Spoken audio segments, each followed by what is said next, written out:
কাকে দেখাচ্ছ? হ্যাঁ ভিডিও করছি। কাকে? এমনি ভিডিও করছি। সরাটা সরা কত বড় হয়েছে। এই যে এটা শিবম একা একা বেরিয়েছে। বেলা যে ছেড়ে দাও সব জায়গায়, পাখি বার করে বেরোচ্ছে। ঠিক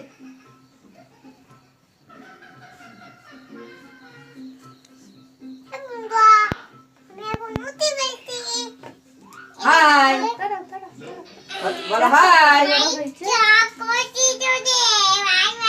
বড় হয়েছে। হাই যাবি? থাক। এ দিশা দেখো প্যান কত থাকলো। বড় রুটি করেছে দেখি যাও। এ প্যান থাকলো বন্যালি। দিশা তাড়াতাড়ি আসে, সত্যি করে বড় করেছে। রাখো রাখো রাখো, আবার রাখো আবার রাখো। আমাদের কাছে যেমন রুটি খাই সেরকম অত বড়।